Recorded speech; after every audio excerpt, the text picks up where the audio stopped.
We're here today with Michael Yee, Chief Executive Officer of DateTix. Michael, thanks for your time. Thank you. Could you tell us a little bit about the DateTix business and particularly how it differentiates itself from other dating platforms? So how DateTix is different from other dating apps and websites is that we're very much focused on in-person and on-demand dates. So with most online dating sites, it typically starts with online chatting. So you would search for profiles and then you would send messages to several different girls that you may be interested in, and very few of them will typically actually reply to you, and it's even harder to actually get them out on an in-person date. So DateTix solves all of that problem and time wasting by actually allowing you to meet for the date right away.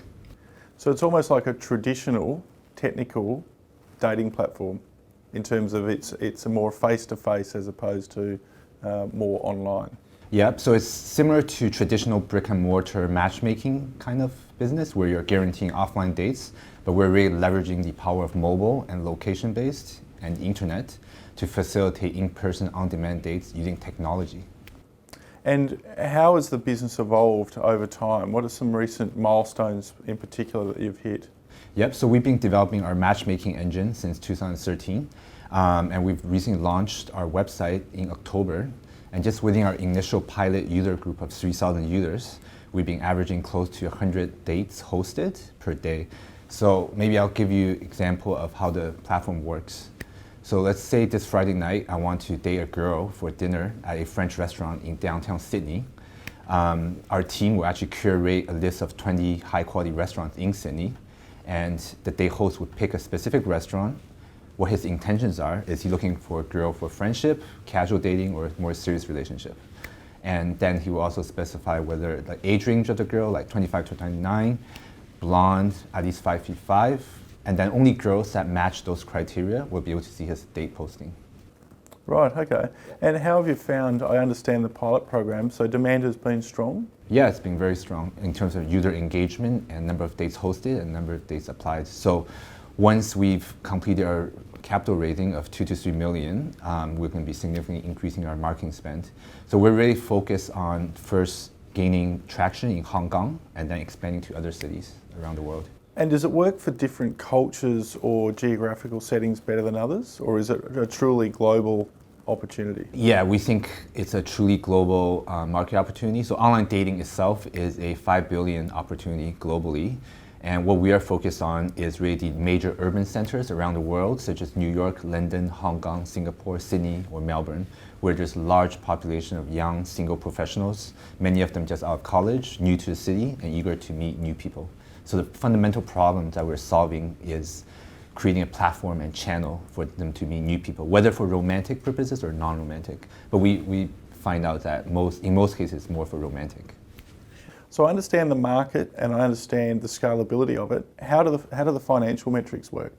So once we acquire a large and engaged user base, we actually have 6 different revenue streams to start with. So 4 of them are online revenues and 2 are offline. So among the online revenues, first we have virtual items. So when you sign up to our platform, you get 1,000 free date tickets. Every time you host a date or apply to a date, we deduct date tickets.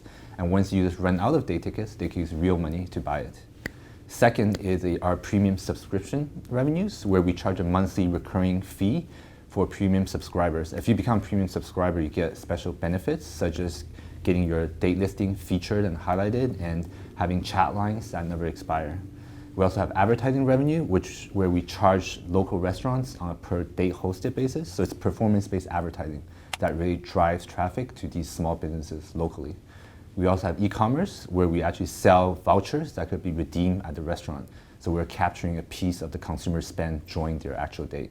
And we have 2 offline revenue streams. One is the traditional brick and mortar human matchmaking service, which is a high-end, higher price, like $2,000 Australian, for example, offering that we upsell to our user base. So we have big data analytics to actually determine who within our massive user base is more likely to purchase the high-end service. And we have events revenue, where we host monthly social events for young professionals in different industries to continue to allow us to build local brand awareness and buzz.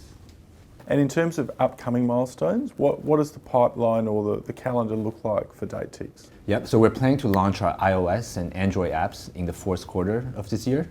So they'll all be sharing the same backend matchmaking engine and database as the website. So it doesn't matter whether you post a date on your app or website, it all gets posted to the same online marketplace. And in Hong Kong, we're targeting to reach 0.5% of the population on a monthly active basis. So there's about 7.5 million users in Hong Kong. So we'll be aiming for roughly 40,000 monthly active users. We think that 0.5% population is roughly the right number for us to become the dominant market leader and really create barrier to entry for future players that want to compete with us.